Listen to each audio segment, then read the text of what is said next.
गांव की मिट्टी खुशबू देती थी। आम के दरख्तों के नीचे बच्चे खेलते और दूर पहाड़ियों के पीछे सूरज डूबता तो गांव की बस्ती में चिराग जल उठते।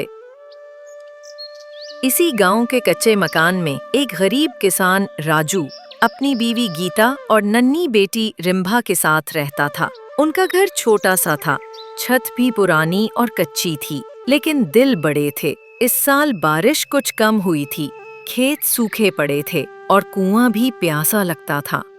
गांव के लोग फिक्रमंद थे कि अगर बारिश न हुई तो फसल बर्बाद हो जाएगी।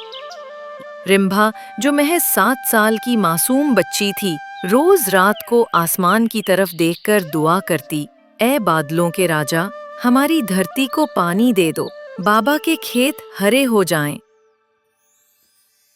एक शाम जब सूरज डूब रहा था, रिम्भा ने आसमान पर एक टूटा हुआ तारा देखा। वो दौड़ती हुई बाप के पास गई और खुशी से बोली, बाबा, मैंने तारा टूटते देखा है। कहते हैं ख्वाहिश मांगो तो पूरी होती है। राजू ने मुस्कुराकर उसके सर पर हाथ फेरा। बेटी, तुम्हारे दिल की पाक दुआ जरूर कबूल होगी। अगली सुबह गांव में हुआ कुछ बदल सा लगा। आसमान पर हल्के हल्के बादल छा गए। रिम्भा खुशी से कूदती रही, लेकिन शाम तक बादल बगैर बारिश के छट गए। गांव के लोग मायूस हो गए। इसी रात रिम्भा ने ख्वाब में देखा कि एक सुनहरी परिंदा उससे बात कर रहा है। परिंदा बोला, रिम्भा, अगर तुम अपनी छोटी छोटी खुशियां दूसरों के साथ बांट दो तो बादल तुम्हारे गांव में बरसेंगे।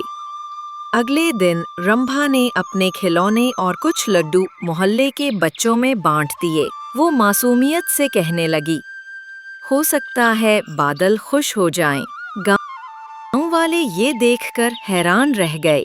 राजू ने भी अपनी बच्ची के जज्बे से हौसला पाया। उसने अपने आखिरी 2 थैले अनाज के मोहल्ले के एक बूढ़े किसान को दे दिए, जो भूखा बैठा था।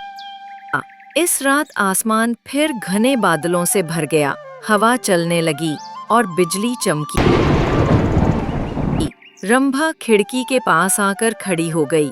अचानक बूंदें गिरने लगीं, पहले आहिस्ता आहिस्ता, फिर जोर से। पूरे गांव में खुशी की लहर दौड़ गई।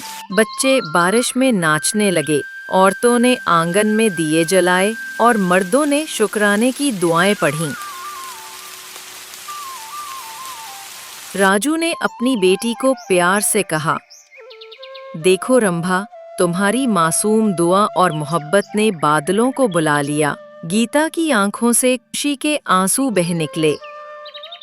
अगले दिन खेत हरे भरे दिखाई देने लगे। गांव के बुजुर्ग पंचायत में जमा हुए और ऐलान किया कि इस साल की फसल का पहला हिस्सा गरीबों और यतीमों के लिए रखा जाएगा। रंभा की छोटी सी कुर्बानी ने सबको सिखा दिया कि दूसरों के लिए दिल खोलना ही असल खुशहाली है। हफ्तों बाद भी गांव वाले जब बारिश की खुशबू सूंघते, रंभा के मासूम चेहरे को याद करते। राजू ने अपनी बेटी के लिए एक छोटा सा पेड़ लगाया, जिसके नीचे वो हर शाम बैठकर उसे कहानियां सुनाता। इस पेड़ का नाम गांव वालों ने रखा उम्मीद का दरख्त।